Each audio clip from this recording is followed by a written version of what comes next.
The thoroughbred is a magnificent animal, bred for speed, bred to compete, the sport of kings. Wow, West Coast has it by 6. It's the all-new LetsGoRacingParks.com. Take a ride into this kind of action. 3 of them are right together with 1 furlong to go. LetsGoRacingParks.com is brought to you by the Pennsylvania Thoroughbred Horsemen's Association. It's fun to see them run. A very pleasant good morning, racing fans, and welcome here to Parks Racing for Let's Go Racing. So much on the line this past weekend in the 150th running of the Belmont Stakes. Justify not only had a chance to become a Triple Crown winner, but an undefeated Triple Crown winner. Mike Smith had a chance to become the oldest jockey to ever win the Triple Crown. And Bob Baffert had a chance to eclipse D. Wayne Lucas as the all-time leading trainer in Triple Crown races. That's about all that was on the line on Saturday. Also on the show today, we'll take a look at the brilliant filly Monomoy Girl of the Acorn Stakes, a thriller in the Met Mile, and a cavalry charge to the finish line in the Manhattan on the grass. That's all up here over the next half hour on Let's Go Racing. Hi, everybody. Keith Jones down on the beautiful first floor here at Parks Racing, and my Eclipse Award winner, Dick Girardi. And Dick, you were up at Belmont Park. What was the feel? Well, it was cool. It was very similar to 3 years ago, Keith. About an hour and a half before the race, I walked over to the backstretch through the tunnel, hung out by barn 1 where Justify was, watched him get his pre-race bath. And I'm jealous. I'm jealous. Then they walked him up the horse path to the barn where all the horses gather before they head over. And Bob Baffert, just like he did 3 years ago, stood around, talked to a bunch of us about all kind of different stuff. He even mentioned Smarty Jones. Yeah. I'm hoping they don't attack us like they attacked Smarty Jones in 04. He said you had talked to John Service. John warned him about that. Yeah. And but yeah, he was cool. The horse was cool. It wasn't the same tension as 3 years ago because we didn't have that 37-year drought. Everybody's wondering, could it ever happen? But it's still the biggest tension there is in the sport because it's the biggest moment in the sport. Now, Dick, this is the first time you had a chance to get close to Justify. Yep. Tell us what you saw. Yeah, he's just an amazing physical specimen. Now, I saw him very briefly at Pimlico, but then, of course, in the race you couldn't see anything because of the fog. But yeah, I mean, it just like takes your breath away. And when you put him into the paddock next to the other horses, you're going, oh my Lord, he's just so much bigger and stronger. Yeah, I think if an artist came up with the right rendering of as what is the perfect horse, he's right there. Yeah. Dick, we talked last week about the buzz going on, you know, with the, well, I understand the 37 years, and this happens real quick again. But I mentioned at the top of the show, there is a lot of history to be made in the Belmont. Yeah, today. look, again, there wasn't the same buzz because everybody kept going because it just was never going to happen, right? People wanted to see if it could happen. But having said that, Keith, I wandered around the Belmont grounds during the day. It was an incredibly young crowd. It was over 90,000. I mean, a lot of people in their 20s and people dressed up. It was fun. I mean, the cool thing about Belmont Park, they don't open the infield because they don't have to because the place is so big. Yep, I mean, their backyard is like a normal infield. But yeah, it was a fun day. And thankfully, no rain, no slop, no fog. It was just a perfect day for a Triple Crown attempt. Okay, let's talk about the 10 that went into the gate. Justify, as we knew, draw that inside post, so tactics were pretty much automatic with what Mike Smith's going to do. You know how it's my job to be naysayer. Yes, sir. If there were any chinks in the armor, there were people indicating or saying that maybe that 97 that he put up in the Preakness, is he starting to regress? Yeah. Is the campaign starting to take its toll? But the week leading up to it, he showed none of that. Yeah, no, it was a legitimate question coming out of the Preakness. As I think we talked about, I thought it was a result of how the race was run in the Preakness, why the number went down. This race seemed to me to begin to run a lot differently. And again, when you watched him train, this did not look like a horse that had lost anything through the series. And you get 4 to 5. You don't get 1 to 5 or 1 to 2. You get 4 to 5. Dick's second choice is Hofburg, which was not a surprise, 5 to 1. Now, with the media and the wagering, he's 5 to 1, but in reality, he'd only ever won a maiden race. Correct. He's only won one race. Not exactly. You don't want that kind of a price for a horse that's won one time against Justify. To me, he got overbet. And Dick, Vino Rosso 8 to 1 for trainer Todd Pletcher, but history shows that the winners in the Belmont tend to come from being forwardly placed, and he's not one of those horses that looks like he will be. No, he'll be more toward the back. Well, Dick, let's take a look at the 150th running. Justified to set the pace here, and there on the outside goes Restoring Hope, the other Bob Baffert trainee, who's wide into that turn and running in second position. Right in behind them in third is Bravazzo. Noble Indy is off the pace. And then on the inside comes Tenfold. The opening quarter mile was a swift one, 23.37 seconds. A very fast pace for Justify, who will lead the field on to the backstretch here with his stablemate Restoring Hope sitting in second. And on the inside, Bravazzo is third. Noble Indy is fourth. Tenfold fifth. Vino Rosso sixth. And Blended Citizen on the outside, followed by Hofberg and Free Drop Billy. Gronkowski is last. They've slowed things down a bit. 48.11 was the half. That's just a bit faster than American Pharoah went 3 years ago. Justify and Mike Smith, the Kentucky Derby and Preakness winner, head up the backstretch in the Belmont Stakes with a length lead. Restoring Hope on the outside is second. Bravazzo is down toward the inside. Noble Indy is next. Vino Rosso is close up running in fifth. He's 5 lengths off the lead. 3/4 went in 1 minute, 13.21 seconds. Halfway home in the Belmont. And then comes Tenfold on the inside of Blended Citizen. Hofberg is drafting in behind horses. 6 lengths off the lead. Free Drop Billy and Gronkowski, the last of them all. And Mike Smith and Justify make their run into the far turn. They've got a 2-length lead. Restoring Hope is put to a ride as Vino Rosso begins to rev it up on the outside. Bravazzo is down toward the rail. They've run a mile in 1:38.09 seconds. Justify is the leader, but it's just a half-length advantage here. Vino Rosso comes under a ride. Mike Smith has not asked Justify to go just yet. Justify a length lead here as they come to the top of the stretch. Vino Rosso is second. Hofberg comes on the scene, and Gronkowski has cut the corner, and they're into the stretch. And Justify comes roaring home to a raucous Belmont Park with 1 furlong to run. Gronkowski and Hofberg trying to run him down. Vino Rosso is fourth, a 16th to go. Justify is still there. Justify from Gronkowski. He's just perfect, and now he's just immortal. Justify is the 13th Triple Crown winner. Well, Dick, no surprise that Justify makes the front. He sets the pace. Mike Smith did a good job of kind of backing down that middle part of the race. But Dick, on the far turn, here comes Gronkowski, making a significant move for the back of the pack. Looked like he might threaten when he got to the top of the lane. But no, Justify had more than enough, and he gallops home a Triple Crown winner. Yeah, I mean, look, every fraction was like 24 or 25, and he finished 25.28.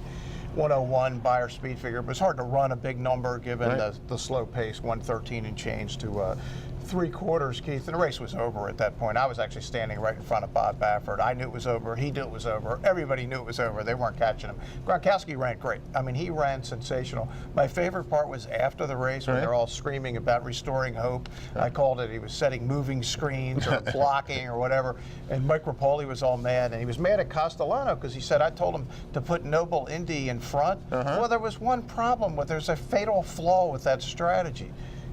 Justify is way faster than Noble Indy. You can want him to be in the front, but the horse has to have that capability. And you know what? I think one of the things people don't get about Justify, because he's so big, he's so strong, he's incredibly fast. He always just puts himself right in the race. And this race, when they got the 1 hole, it looked like American Pharoah. It felt like American Pharoah. It was a repeat of American Pharoah 3 years ago. We have that video where they're side by side. It looks like it's exactly the same race. Well, Dick, here's more on the Belmont Stakes from the winners. When he made that move in the far turn, I was like, oh, Mike,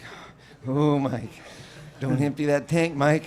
And so, turning for home, you could just tell this horse, he just finds, the great ones, they just find another gear. And, I really didn't get excited probably to the last, 116th of a mile where I knew that, he was home free and started to really enjoy the race. And but I'm just so happy for Windstar, China Horse Club, all these guys. They sent me this horse, Elliot Walden, and plus I got my team that I have back at Santa Anita. Bob's helped me achieve so many of my goals, but today, man, he made my dream come true. So it was just him and his crew and everyone who works with him. And he talks about how brilliant his crew is, and then he just puts an old man up there to sit still. He stays out of the way and let a good horse be a good horse. And you know, that's what I do with him. You know, at different times he wants to move at different places. What Bob was talking about, but it's coming to him so easy. And sometimes I was learned early on. You know, don't take away nothing that comes too easy. And then he gets into that rhythm. Then he takes a breather. Then he goes again. He just kept going every time I would squeeze on him a little. He just kept going. So I was confident he was going to run through the wire pretty strong. Well, Dick, Justify, undefeated Triple Crown winner, only the second one in history. Bob Baffert record, Mike Smith record. Put some perspective to it. Well, look, Seattle Slew's the only one that ever did it. And it's funny, I went and looked at Seattle Slew's past performances up the next day. Right. Eerily similar. Wow. Difference is Slew ran 3 times as a 2-year-old. He also won 6 to get to the Belmont, and actually did it in a more compressed time period, but obviously had the 2-year-old form. So what's next? Elliot Walden, who runs WinStar, which basically runs the operation here, there's other owners, said late summer, which suggested to me probably not the Haskell, right? He ran so many races so fast. I know Monmouth Park would love to have him. Bob has had great success there. So what does late summer sound like to you? That sounds like Travers to me. Well, it sounds to me like late summer could be even September 22nd. Really? As in, let's run them one time. One time. And get them ready for the Breeders' Cup. September 22nd would just happen to be the $1 million Grade 1 Pennsylvania Derby with its bonuses for owners and trainers. I'm not telling you he's coming here. I'm just telling you Bob is going to seriously think about it, because remember when American Pharoah got beaten at Travers 3 years ago? I was talking to Bob after the race, and I said, what'd you think when the other Frosted hooked you? He says, I was thinking I should have been at Parks. It was a great line. Well, Dick, as we head to our first break, now you've been around the sport for a long time. When you were little, you wanted to be a blacksmith, didn't you? I did. I definitely wanted to go up there and be right next to these 1,000-pound animals, right next to their feet when they're ready to swing out and whack me. We'll be back with a cool story right after this. My dad was a blacksmith, and I started working on a track when I was 14. Racehorses are pampered. Treated with care and loved. Nothing is more important than their health and their safety. We do right by them. And they do right by us. The hard-working folks who proudly earn our living. In Pennsylvania's horse racing and breeding industries. Horse racing is a lot of fun. But it's so much more. It provides tens of thousands of jobs. Jobs. And billions in economic impact each year. All across the Commonwealth. Horse racing in Pennsylvania. It's a winner. Welcome back, everyone, to Parks Racing for Let's Go Racing, and we'll get to our special feature segment in just a moment with his story on letsgoracingparks.com. But tomorrow, it's Father's Day, and there's going to be live racing, Dick, here at the track. Back on Sunday. Yeah, we're just our one Sunday before we get to the fall schedule, and the gates open at 11 o'clock. There's free programs for the dads. How about live music out in the picnic row? It's supposed to be a beautiful day. You bring the kids out. They get free family fun. It should be a great day here. Father's Day racing right here at Parks. There you go. How about that? Dick, we mentioned the stuff about the blacksmith. Yes, sir. LetsGoRacingParks.com. Your articles have been sensational. Another really cool story this week. Yeah, Rob Wheeler's an interesting guy. I mean, his dad, his uncle, his brother were all blacksmiths. He was born in Fort Meade Army Base down near Laurel. Been around the racetrack his whole life. Became a blacksmith at 17 and is still a blacksmith at 64, and he's got some stories to tell. Unbelievable. Dick, why do you, I mean, a 1,200-pound animal that can be a little bit frisky, and you want to be grabbing at his feet? I didn't get into this in a story, but Rob told me over the years there's been different drugs that you can use to keep the horses calm. The one they have now is better than the one they used to have, but if in the middle of it a horse gets startled or something, as we said, unpredictable. They call them wheels. Here's more with Rob Wheeler. Nobody's making millions of dollars here. The people that are making millions of dollars were already millionaires when they got here to buy the horse. That's the people that win the Derby and the Preakness and all that. The rest of us here with these kind of horses, everybody's eking out a living, working 7 days a week hard. And why do you love this so much? Well, it's the excitement of racing. And you work outside, and you work with the animals, and they're pretty cool to be around. Seems like it's kind of dangerous. It is dangerous. Everybody here is apt to get hurt. Everybody. Horses are unpredictable. Is it hard to what you do? Oh yeah, strenuous. I got all kinds of itises. All kinds of itises. Tendonitis and arthritis. I got all the itises. It took me a 3-year apprenticeship. I had to pass a test. I started in Maryland. What's this job mean to you here in Pennsylvania? Well, everybody here in the horse industry earns their living from it. They all love it, and we've all done it most of our life. And once you get here, you're not going anywhere else because it's fun, and everybody here needs their job. And most everybody here enjoys the horses. That's why they're here. Not lots of people are making millions of dollars doing what they're doing here. We're all just earning a living. Everybody puts their heart and soul into the horses, every aspect of it. The horse means so much to jobs, doesn't it? Yeah, it's the amount of people that one horse employs back here. Oh, got the groom, the hot walker, the tack, the guy that brings the tack, the guy that brings the feed, the maintenance crew, the gate crew. The amount of people that one horse employs is not just a few, it's a lot. And again, Dick, your full story is on letsgoracingparks.com, and blacksmith at the track is just another one of those jobs that is affiliated with the racetrack. It's not just people that come to the winner's circle. Correct. There's so many other places where the economy and the economic impact of what happens here on a day-to-day basis. Right, most of them are unseen. Like a guy like Rob, you just see on the backstretch, and he's got a couple of clients that he works with. He has Mike Pino and Juan Vasquez and Roger Brown, who we did a story on earlier, are three of his main clients. He's actually slowing down a little bit. There's other blacksmiths back there that might do 10 a day. Rob will do 3 or 4 because he's a little older. But yeah, I mean, there's so many of these kinds of jobs you were just mentioning. People wouldn't realize there's equine dentists back there. They're fooling around with horses' teeth. So yeah, it's the mouth. Let's do that. That sounds like a good idea. So, but yeah, I mean that's it, and that's the whole point of what people really understand about the sport and how many jobs are associated with it, and not just here at the track, of course, but at the farms and the trucks, the vans that come in, and the hay and the feed, and all of it. There's a lot of branches to that tree. Dick, let's get to more racing coverage. It's brought to you by Chapin Auto Group. Unless our emblem is on the back of your car or truck, you probably paid too much. Back up to board the big day at Belmont Park. It's the Grade 1 Acorn, the 3-year-old filly's going a mile.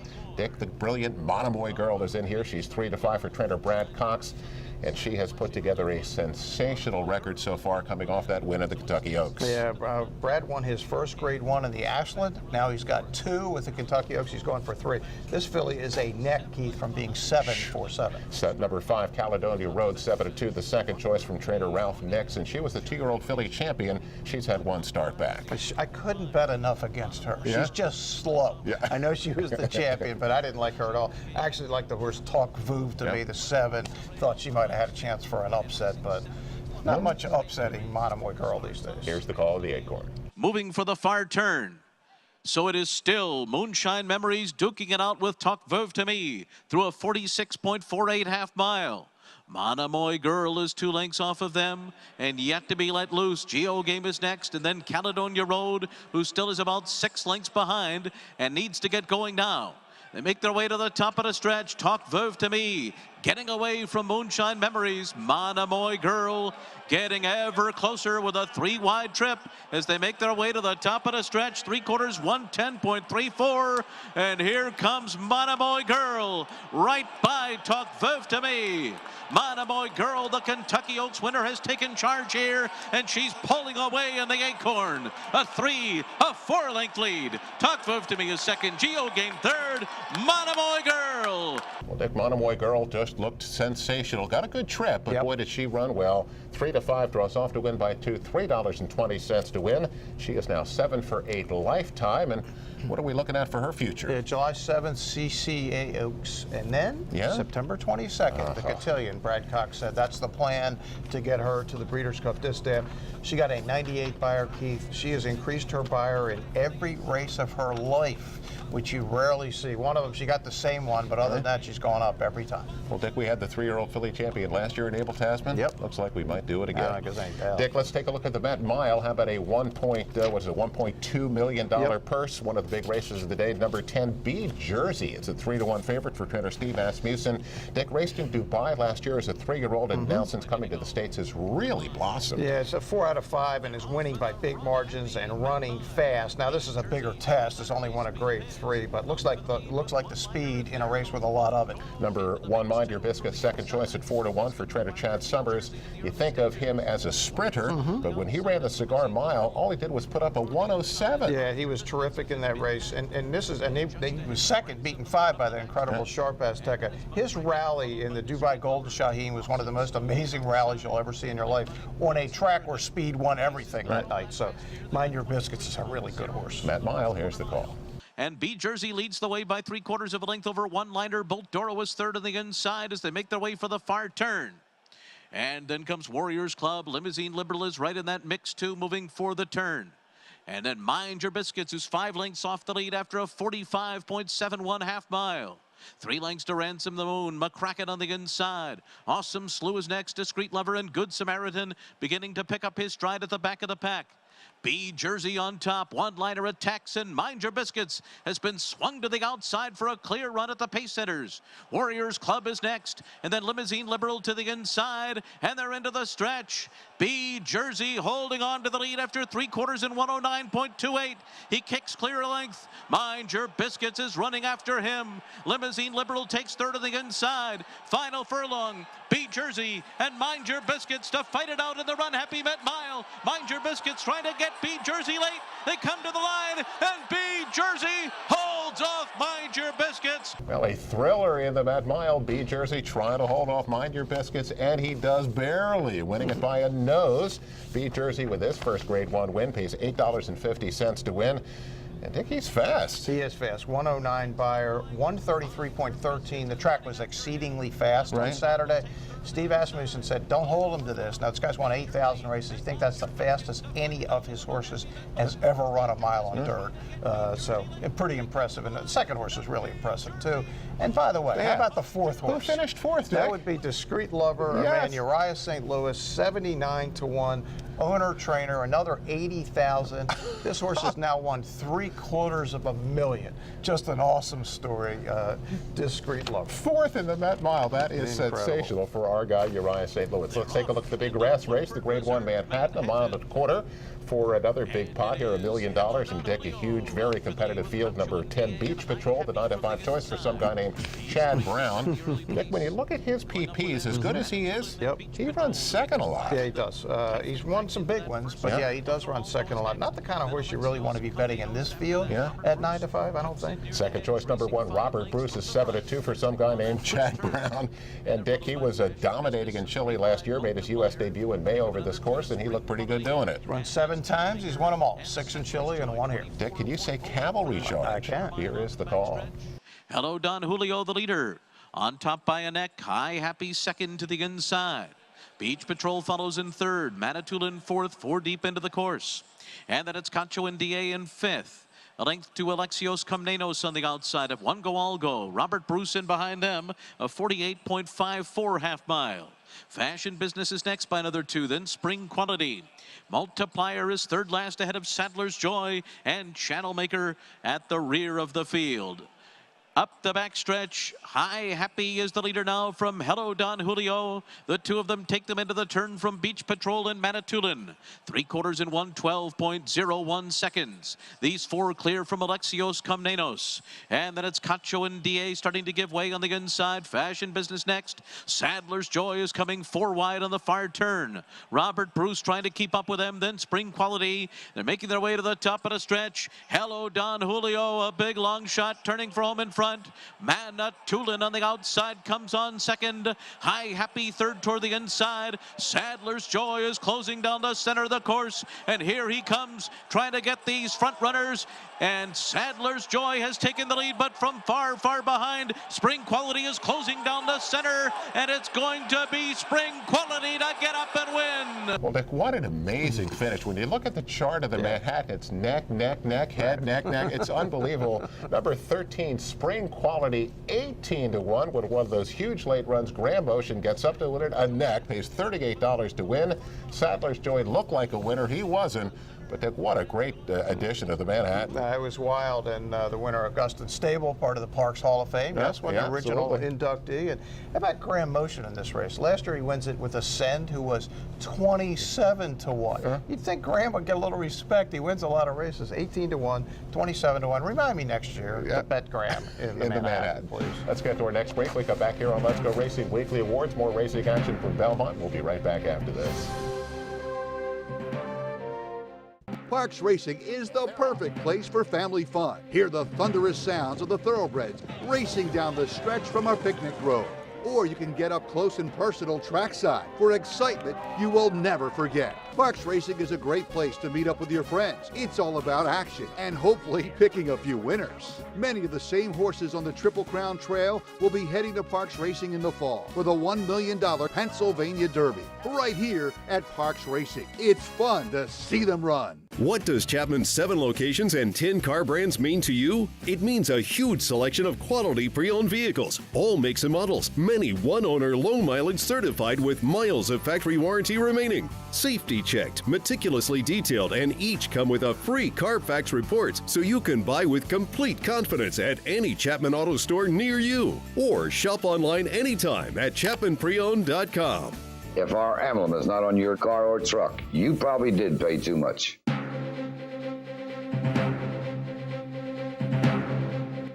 Welcome back, everyone, to Parks Racing for Let's Go Racing. Our weekly awards are brought to you by the great Turning for Home program, turningforhome.org. Dick, our jockey of the week, Manny Escovel. He is one of our leading jockeys here. We don't talk about him enough.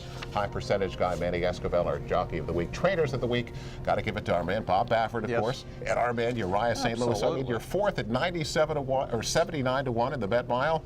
You got it. $750,000. Cost him 10 grand. It's good for Uriah. It's awesome. Race recap. Let's get to Belmont Park. The Grade 1 Ogden Phipps. It's the Fillies and Bears. 1 mile and 1/16. Number 6, Abel Tasman.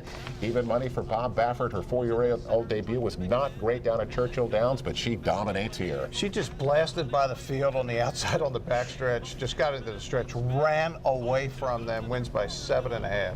100 buyer. Welcome back, Abel Tasman. $4 to win on Abel Tasman. Finally, the Woody Stevens, the 3-year-old sprinters at 7 furlongs for $400,000. Number 11, World of Trouble, is 5-2 for trainer Jason Service.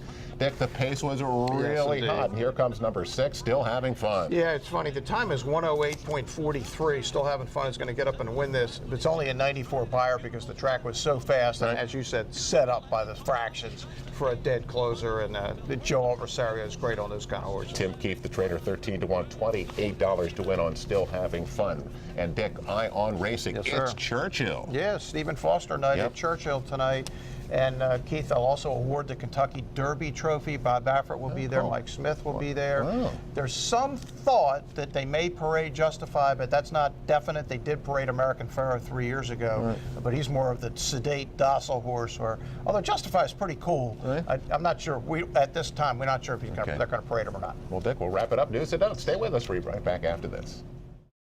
Looking to join the thrill and excitement of thoroughbred racehorse ownership? Pewter Stable can get you started.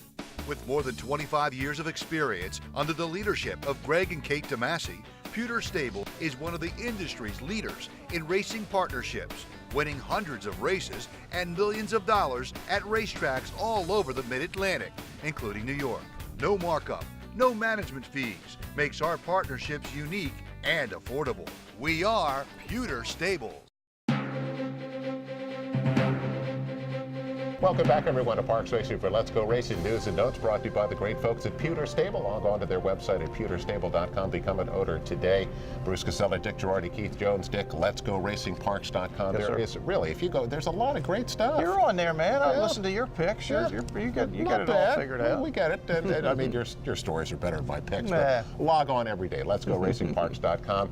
And Dick, it's Father's Day tomorrow, and it should be a lot of fun. The weather should work out. There you go. Live music, free family fun, free programs for the dads. What else would Dad want to do but come to the track? And call races. Well, we got, what are you going to come and join us 12:55 post time tomorrow. We'll see you next week on Let's Go Racing.